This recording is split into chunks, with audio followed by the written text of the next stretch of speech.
Hello, this is the way of fairness. Hello, this is the way of fairness. My name is Stephen Childs. Um, I'm struggling putting into words some things, and I was gonna use. I was gonna write it as a document, brainstorming to try to figure it out, and I decided I would just make a video as I'm trying to put the thoughts into a document with the video. So, first of all, if there's no one above anyone else, there's no God. Um, so I'm defining God as that which is above us. But if there's not anyone above us, then there's no God. So then we're all the same. Or somebody could have more power than me, or I could have more power than someone else. So I'm defining God as power. You could define God as the ability to accomplish things. So it's kind of like a scientific idea of work, energy, power, work, that kind of thing. So going back to the idea that if no one's above anyone else, there's no God. Well, I'm a faith-based atheist, so that's what I think. Is there's not some all-powerful mind somewhere. Where would it be? Where are we? Where is, like Stephen Hawking was asking, where is space at? It's all constructed from the mind. And the mind is a construct of the body. The mind is evolved to create survivability for the body to procreate. So it's all, it's mindless in the first place. And the mind was created by the body with the brain. The brain's the body. So the body was like single cells, simple. And then through evolution, the ability to have awareness of the environment, of this space that we don't even know where it's at. It's the universe, but where is the universe at? I don't know. It's unknown. Maybe it's meaningless. Anyway, so see, I'm atheist, scientific. The mind is created by the brain, and the brain is the body. So the body is the cause of the mind. When you don't have a body, when you don't have a brain, you don't have a mind. Now, there's other people that disagree with that, and they think mind is fundamental, and they're not atheists. There's a God concept that they think mind is fundamental. I think mind is not fundamental. Physicality is fundamental. So, having said that, now here's the weird stuff. The really peculiar, and it's about the mind and the power of the mind. Well, I don't have the ability to say destroy a car, but I can push a button that sets off the explosion that can destroy the car. So, or instead of thinking in a destructive way, I could push the button that supplied water flow to give water to people that were dying from thirst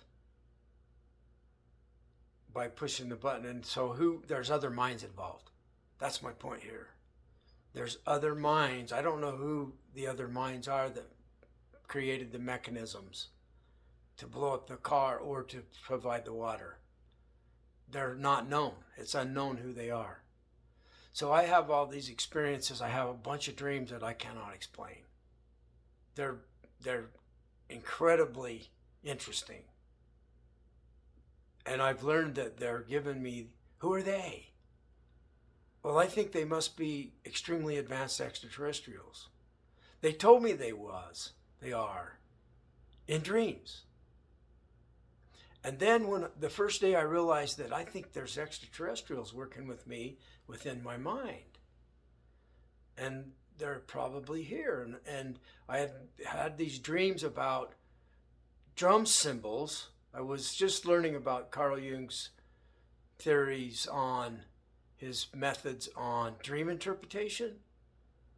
And so I started understanding a bunch of my dreams from my childhood in a deeper way than I ever had before.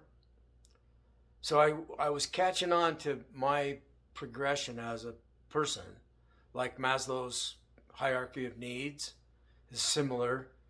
The highest self-actualization is the top of the pyramid.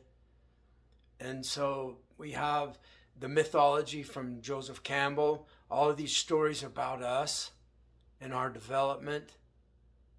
And where does this all take place? Planet Earth. Yeah, really. Wow. So, there's a guy named Ted Owens. And Jeffrey Mishlove, he's the only man given a doctor's degree in parapsychology. Jeffrey Mishlove. He has a program called New Thinking Aloud. And he wrote a book on Ted Owens, and he calls the book The PK Man.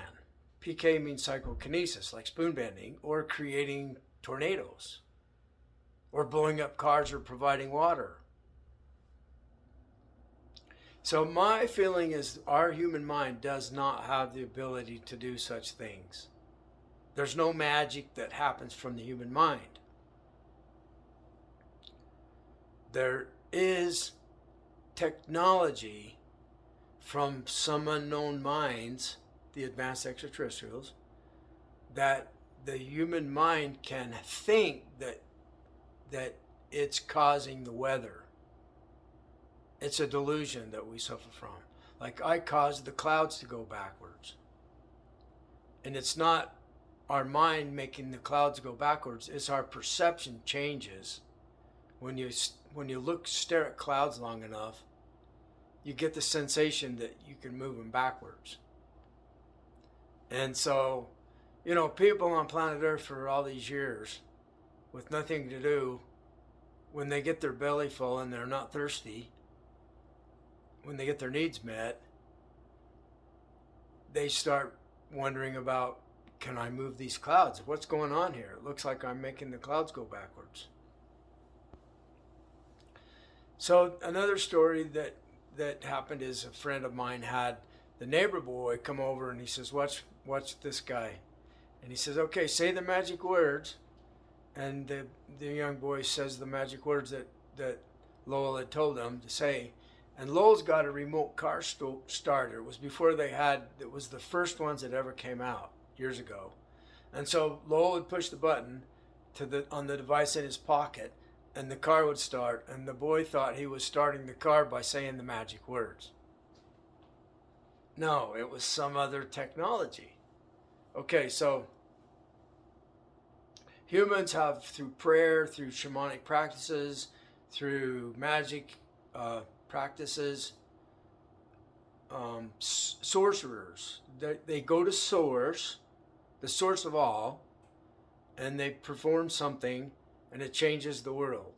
Well, I think they're connecting to the more powerful, the most powerful, or people that believe in God would think they're connected to the source being God. So there is reality, and there's a source of reality, and so we can look at that scientifically. What's the source of physicality? Well, quantum mechanics, particle physics, energy. So we study that in physics. So I'm interested in phenomena that happens in the world. And I'm interested in stopping other people from doing me wrong, because it happens a lot. I was given a dream from them that everybody's in my mind. I was shown my mind as a vast, like infinite room with nothing in it. And all the people were in my mind. And it's like, are you okay? And I'm like, yeah. Do you have any comments? Or, they were wondering what I thought about this. And it's like I could have talked to anybody, anywhere, mind to mind, through their technology. I had another dream that they were making a conduit so that I could communicate telepathically from me to a friend of mine with a conduit that they create, that they showed me in the dream. So myself, I can't communicate telepathically, but with them, I can. So they're very real in my world, in my experience. I have a very deep relationship with them. And some of them are tormenting the part of my problem that I'm trying to stop from being tormented. So I was thinking about, by my struggles, by my assertion from last night that everyone's in my mind, and if you do me wrong, I'm giving you crap. So I was able to stop all the other minds from bothering me while I'm trying to sleep, like intrusive thoughts. And one man was explaining how to kill the source of the intrusive thoughts. Well, if there's actually another person, he's trying to kill someone, in a sense. And when they're tormenting you, that's exactly what you're trying to do. It's like, this is a war. I was told to declare war. It's for dominion, for domination of the planet, for domination of the resources, so that we survive, and so that our genetic trait survives. Evolution. So we're just animals that are learning a lot about reality. I realize I have dominion of my mind. I defined it. I want dominion over my own mind. And so this other mind that was somewhat tormenting and testing, like she says, I'm the one that can end your life. And I thought, you're a piece of shit for even saying that to me. I'm standing up for myself. And I thought, I have dominion of my mind now, because it stopped it. And then I realized there's like this vacancy feeling, like that other mind is gone. And I'm like, wow, did she leave forever or what?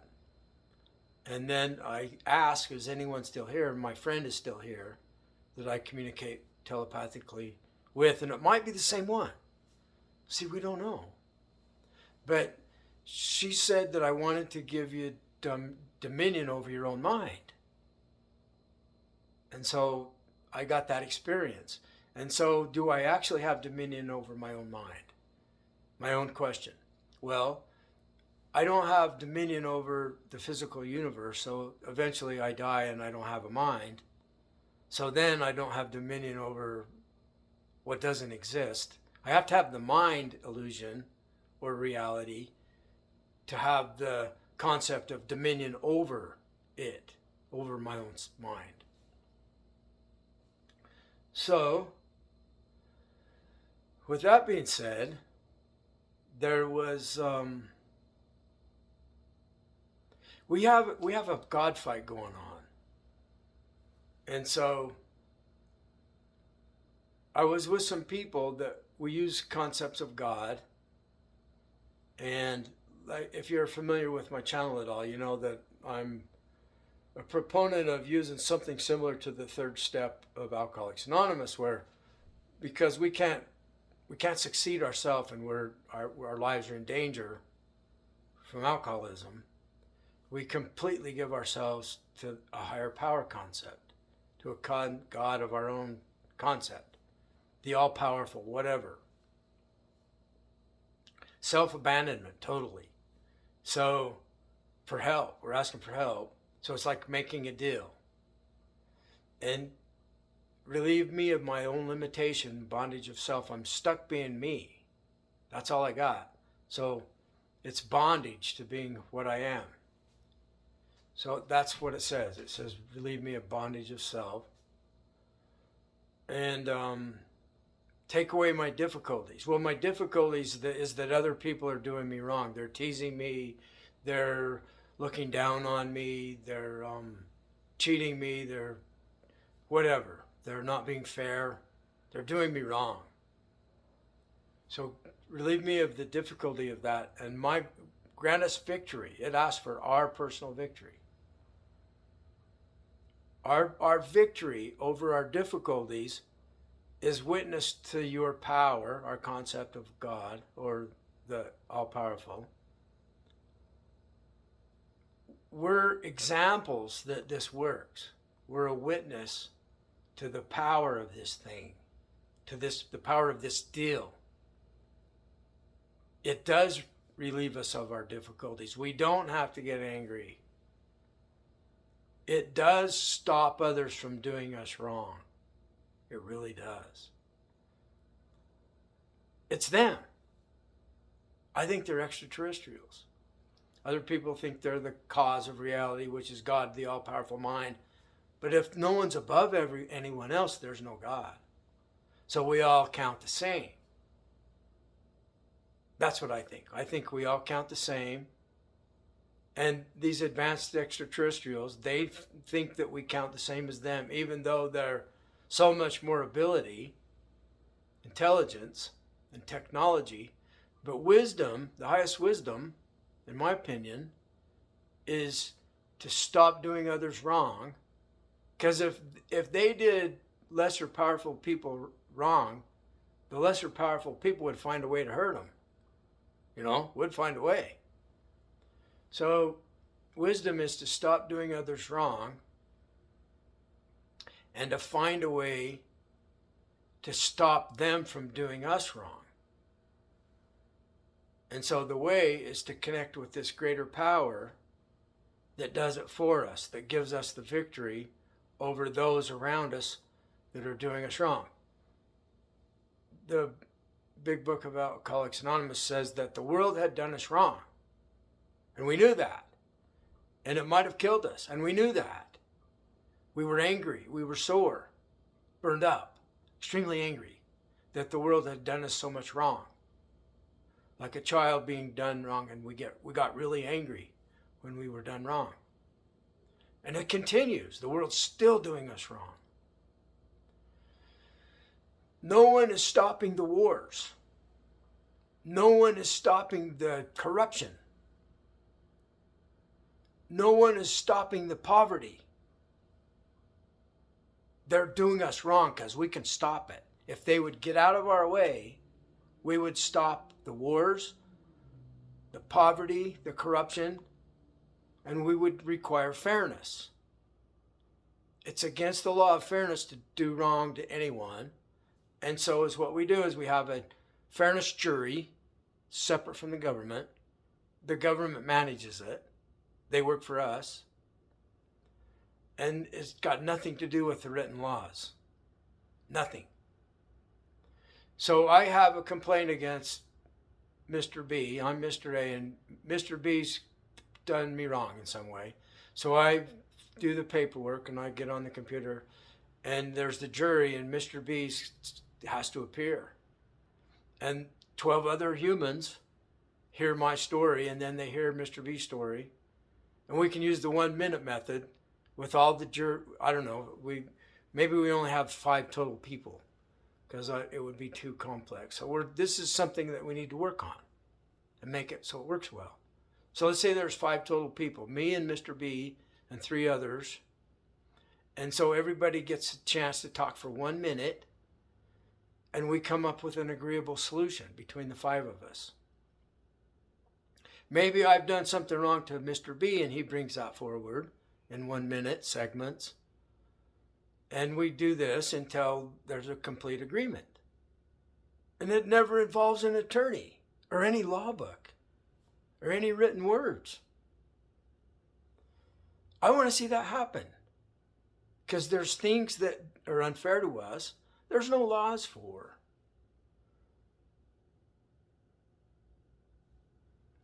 Even a child with his own family, he could say, this is unfair. And so the person in his family has to show up and speak to the 3 other people. See, there shouldn't be problems in families like that. People say children should be seen and not heard. No. If somebody's abusing a child, the person needs to be listened to.